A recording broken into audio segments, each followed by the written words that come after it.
श्री शिव महापुराण सप्तमी वायव्य संहिता उत्तरखंड अथाष्टत्रिंशोऽध्यायः। योग मार्ग के विघ्न, सिद्धि सूचक उपसर्ग तथा पृथ्वी से लेकर बुद्धि तत्व पर्यंत ऐश्वर्य गुणों का वर्णन। शिव शिवा के ध्यान की महिमा।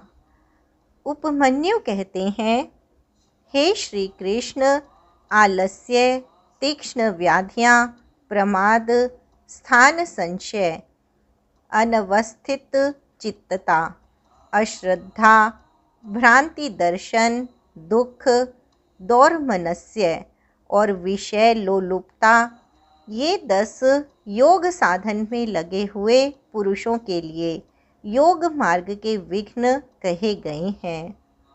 योगियों के शरीर और चित्त में जो आलसता का भाव आता है, उसी को यहाँ आलस्य कहा गया है। वात, पित्त और कफ, इन धातुओं की विषमता से जो दोष उत्पन्न होते हैं, उन्हीं को व्याधि कहते हैं। कर्म दोष से इन व्याधियों की उत्पत्ति होती है। असावधानी के कारण योग के साधनों का न हो पाना प्रमाद है।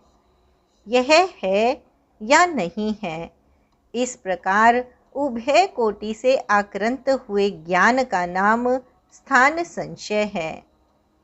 मन का कहीं स्थिर ना होना ही अनवस्थित चित्तता है, चित्त की अस्थिरता है।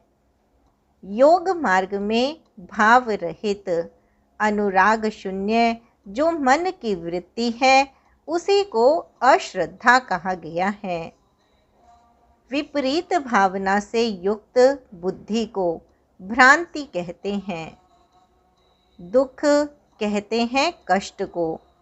उसके 3 भेद हैं, आध्यात्मिक, आधि भौतिक और आधि दैविक। मनुष्यों के चित्त का जो अज्ञान जनित दुख है, उसे आध्यात्मिक दुख समझना चाहिए। पूर्वकृत कर्मों के परिणाम से शरीर में जो रोग आदि उत्पन्न होते हैं, उन्हें आधि भौतिक दुख कहा गया है। विद्युतपात, अस्त्र शस्त्र और विष आदि से जो कष्ट प्राप्त होता है, उसे आधि दैविक दुख कहते हैं। इच्छा पर आघात पहुँचने से मन में जो क्षोभ होता है, उसी का नाम है दौर्मनस्य। विचित्र विषयों में जो सुख का भ्रम है, वही विषय लोलुपता है। योग परायण योगी के इन विघ्नों के शांत हो जाने पर जो दिव्य उपसर्ग प्राप्त होते हैं, वे सिद्धि के सूचक हैं। प्रतिभा, श्रवण, वार्ता, दर्शन, आस्वाद और वेदना, ये 6 प्रकार की सिद्धियां ही उपसर्ग कहलाती हैं, जो योग शक्ति के अपव्यय में कारण होती हैं। जो पदार्थ अत्यंत सूक्ष्म हो, किसी की ओट में हो, भूतकाल में रहा हो, बहुत दूर हो अथवा भविष्य में होने वाला हो, उसका ठीक ठीक ज्ञान हो जाना प्रतिभा कहलाता है। सुनने का प्रयत्न ना करने पर भी संपूर्ण शब्दों का सुनाई देना श्रवण कहा गया है। समस्त देहधारियों की बातों को समझ लेना वार्ता है। दिव्य पदार्थों का बिना किसी प्रयत्न के दिखाई देना दर्शन कहा गया है। दिव्य रसों का स्वाद प्राप्त होना आस्वाद कहलाता है। अंतःकरण के द्वारा दिव्य स्पर्शों का तथा ब्रह्मलोक तक के गंधादि दिव्य भोगों का अनुभव वेदना नाम से विख्यात है। सिद्ध योगी के पास स्वयं ही रत्न उपस्थित हो जाते हैं और बहुत सी वस्तुएं प्रदान करते हैं। मुख से इच्छानुसार नाना प्रकार की मधुर वाणी निकलती है। सब प्रकार के रसायन और दिव्य औषधियाँ सिद्ध हो जाती हैं। देवांगनाएं इस योगी को प्रणाम करके मनोवांछित वस्तुएं देती हैं। यह मैंने जैसा देखा या अनुभव किया है, तदनुसार योग सिद्धि के एक देश का भी साक्षात्कार हो जाए तो मोक्ष में मन लग जाता है, अर्थात मोक्ष भी हो सकता है। कृशता, स्थूलता, बाल्यावस्था, वृद्धावस्था, युवावस्था, नाना जाति का स्वरूप, पृथ्वी, जल, अग्नि और वायु, इन 4 तत्वों के शरीर को धारण करना, नित्य अपार्थिव एवं मनोहर गंध को ग्रहण करना, ये पार्थिव ऐश्वर्य के 8 गुण बताए गए हैं।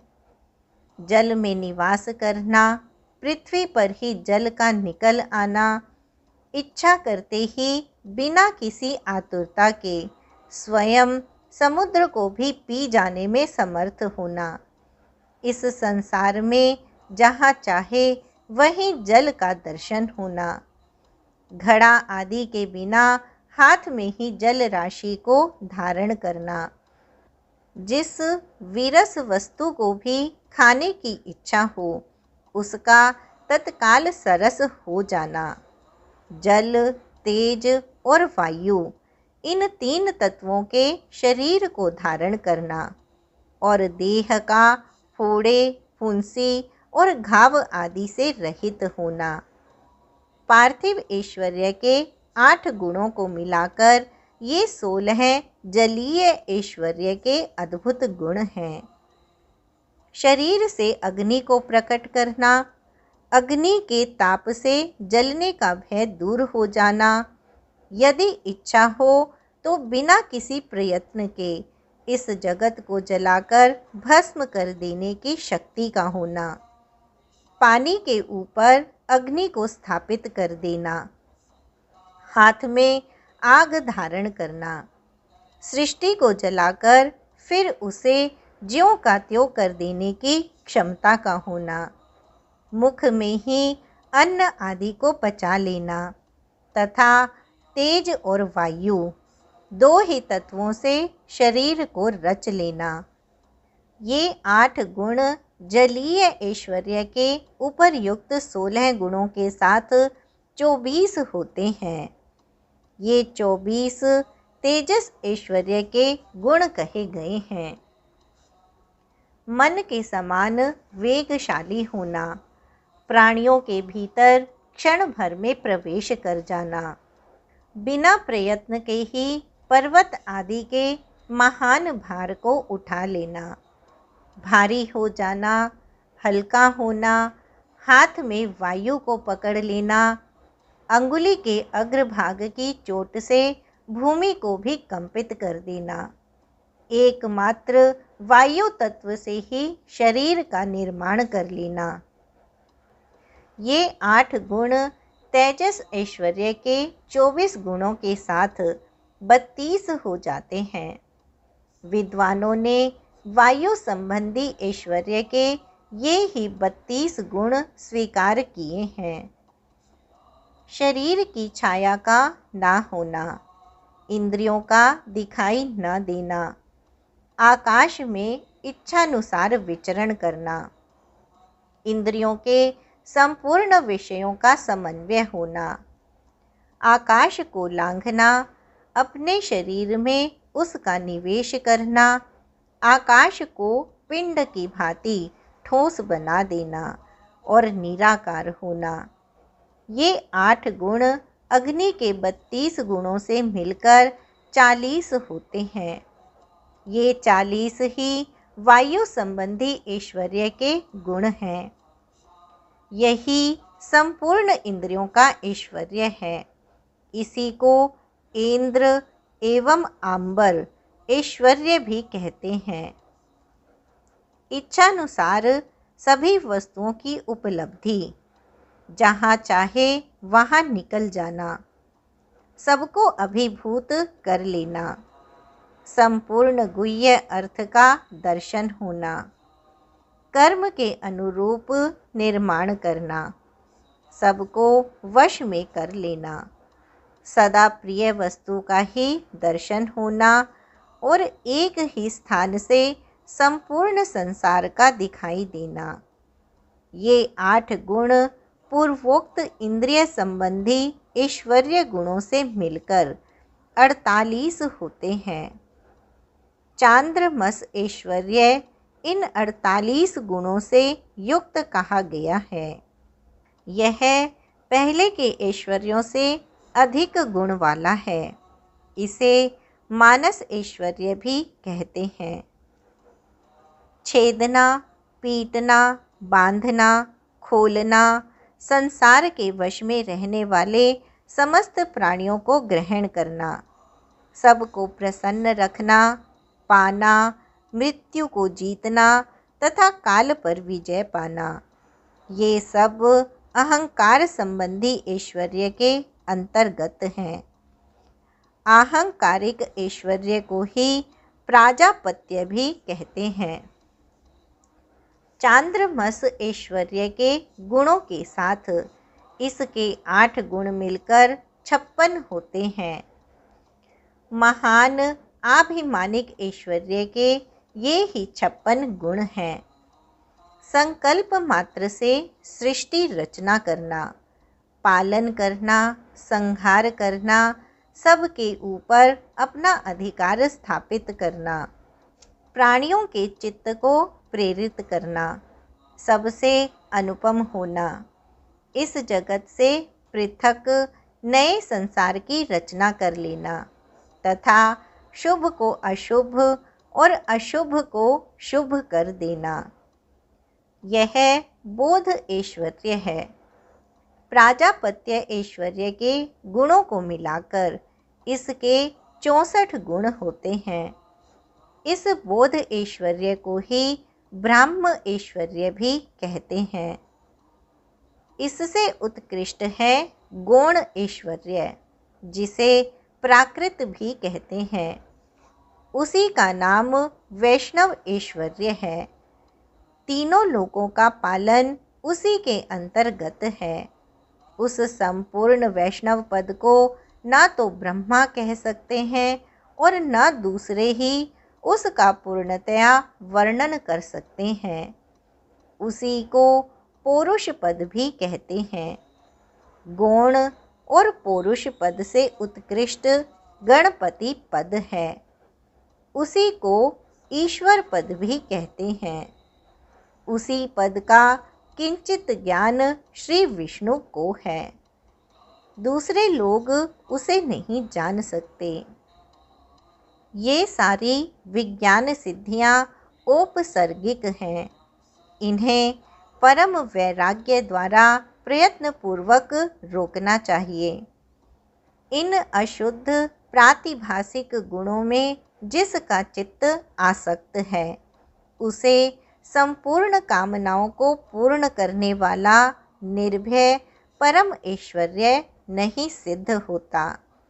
इसलिए देवता, असुर और राजाओं के गुणों तथा भोगों को जो तृण के समान त्याग देता है, उसे ही उत्कृष्ट योग सिद्धि प्राप्त होती है। अथवा यदि जगत पर अनुग्रह करने की इच्छा हो तो वह योग सिद्ध मुनि इच्छानुसार विचरे। इस जीवन में गुणों और भोगों का उपभोग करके अंत में उसे मोक्ष की प्राप्ति होगी। अब मैं योग के प्रयोग का वर्णन करूँगा। एकाग्र चित्त होकर सुनो। शुभ काल हो, शुभ देश हो, भगवान शिव का क्षेत्र आदि हो, एकांत स्थान हो, जीव जंतु न रहते हों, कोलाहल न होता हो और किसी बाधा की संभावना न हो, ऐसे स्थान में लिपि पुती सुंदर भूमि को गंध और धूप आदि से सुवासित करके वहाँ फूल बिखेर दें। चंदोवा आदि तानकर उसे विचित्र रीति से सजा दें तथा वहाँ कुश, पुष्प, समिधा, जल, फल और मूल की सुविधा हो। फिर वहाँ योग का अभ्यास करें। अग्नि के निकट, जल के समीप और सूखे पत्तों के ढेर पर योगाभ्यास नहीं करना चाहिए। जहाँ डांस और मच्छर भरे हों, सांप और हिंसक जंतुओं की अधिकता हो, दुष्ट पशु निवास करते हों, भय की संभावना हो तथा जो दुष्टों से घिरा हुआ हो, ऐसे स्थान में भी योगाभ्यास नहीं करना चाहिए।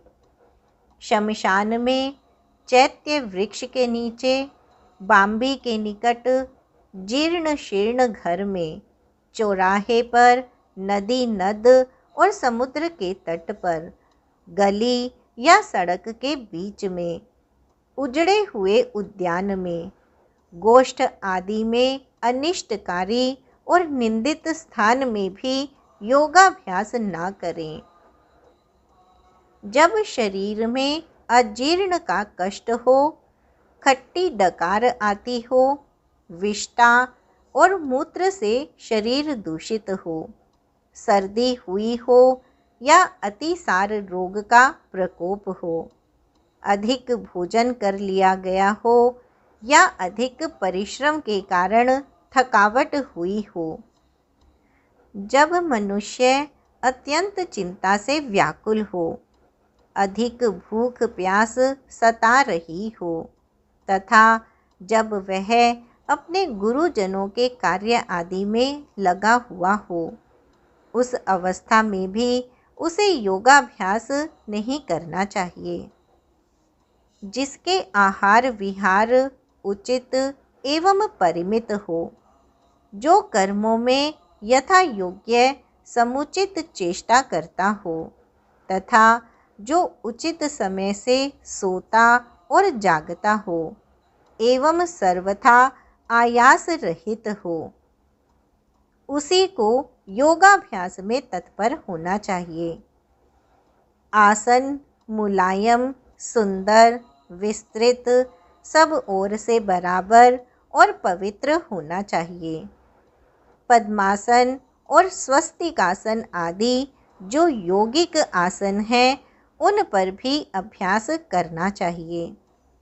अपने आचार्य पर्यंत गुरुजनों की परंपरा को क्रमशः प्रणाम करके अपनी गर्दन, मस्तक और छाती को सीधी रखें।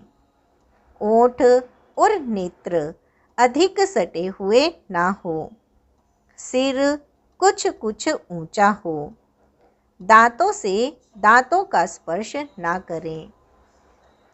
दांतों के अग्रभाग में स्थित हुई जिह्वा को अविचल भाव से रखते हुए एड़ियों से दोनों अंडकोशों और प्रजनेंद्रिय की रक्षा पूर्वक दोनों जांघों के ऊपर बिना किसी यत्न के अपनी दोनों भुजाओं को रखें।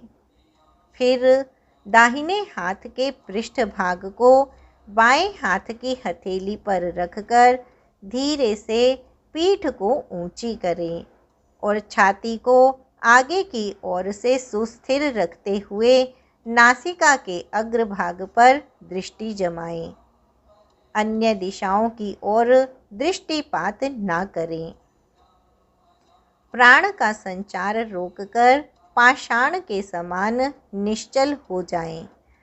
अपने शरीर के भीतर मानस मंदिर में हृदय कमल के आसन पर पार्वती सहित भगवान शिव का चिंतन करके ध्यान यज्ञ के द्वारा उनका पूजन करें। मूलाधार चक्र में, नासिका के अग्रभाग में, नाभि में, कंठ में, तालू के दोनों छिद्रों में, भौहों के मध्य भाग में, द्वार देश में, ललाट में या मस्तक में शिव का चिंतन करें। शिवा और शिव के लिए यथोचित रीति से उत्तम आसन की कल्पना करके वहाँ सावरण या निरावरण शिव का स्मरण करें। द्विदल, चतुर्दल, षडदल, 10 दल, 12 दल अथवा 16 दल कमल के आसन पर विराजमान शिव का विधिवत स्मरण करना चाहिए। दोनों भुहों के मध्य भाग में द्विदल कमल है जो विद्युत के समान प्रकाशमान है। भ्रू मध्य में स्थित जो कमल है उसके क्रमशः दक्षिण और उत्तर भाग में 2 पत्ते हैं जो विद्युत के समान दीप्तिमान हैं। उनमें 2 अंतिम वर्ण ह और क्ष अंकित है। 16 दल कमल के पत्ते 16 स्वर रूप हैं जिनमें अ से लेकर आह तक के अक्षर क्रमशः अंकित हैं। यह जो कमल है उसकी नाल के मूल भाग से 12 दल प्रस्फुटित हुए हैं जिनमें क से लेकर ठ तक के 12 अक्षर क्रमशः अंकित हैं। सूर्य के समान प्रकाशमान इस कमल के उन 12 दलों का अपने हृदय के भीतर ध्यान करना चाहिए। तत्पश्चात गोदुग्ध के समान उज्ज्वल कमल के 10 दलों का चिंतन करें। उनमें क्रमशः ड से लेकर फ तक के अक्षर अंकित हैं। इसके बाद नीचे की ओर दल वाले कमल के 6 दल हैं जिनमें ब से लेकर ल तक के अक्षर अंकित हैं। इस कमल की कांति धूम रहित अंगार के समान है। मूलाधार में स्थित जो कमल है उसकी कांति सुवर्ण के समान है। उसमें क्रमशः व से लेकर स तक के 4 अक्षर 4 दलों के रूप में स्थित हैं। इन कमलों में से जिसमें ही अपना मन रमे उसी में महादेव और महादेवी का अपनी धीर बुद्धि से चिंतन करें। उनका स्वरूप अंगूठे के बराबर निर्मल और सब ओर से दीप्तिमान है अथवा वह शुद्ध दीप शिखा के समान आकार वाला है और अपनी शक्ति से पूर्णतः मंडित है अथवा चंद्रलेखा या तारा के समान रूप वाला है अथवा वह नीवार के सींक या कमल नाल से निकले वाले सूत के समान है। कदम्ब के गोलक या ओस के कण से भी उसकी उपमा दी जा सकती है। वह रूप पृथ्वी आदि तत्वों पर विजय प्राप्त करने वाला है। ध्यान करने वाला पुरुष जिस तत्व पर विजय पाने की इच्छा रखता हो उसी तत्व के अधिपति की स्थूल मूर्ति का चिंतन करें। ब्रह्मा से लेकर सदाशिव पर्यंत तथा भव आदि 8 मूर्तियां ही शिव शास्त्र में शिव की स्थूल मूर्तियां निश्चित की गई हैं। मुनीश्वरों ने उन्हें घोर, शांत और मिश्र 3 प्रकार की बताया है। फल की आशा न रखने वाले ध्यान कुशल पुरुषों को इनका चिंतन करना चाहिए। यदि घोर मूर्तियों का चिंतन किया जाए तो वे शीघ्र ही पाप और रोग का नाश करती हैं। मिश्र मूर्तियों में शिव का चिंतन करने पर चिरकाल में सिद्धि प्राप्त होती है और सौम्य मूर्ति में शिव का ध्यान किया जाए तो सिद्धि प्राप्त होने में ना तो अधिक शीघ्रता होती है और ना अधिक विलंब ही। सौम्य मूर्ति में ध्यान करने से विशेषतः मुक्ति, शांति एवं शुद्ध बुद्धि प्राप्त होती है। क्रमशः सभी सिद्धियां प्राप्त होती हैं, इसमें संशय नहीं है।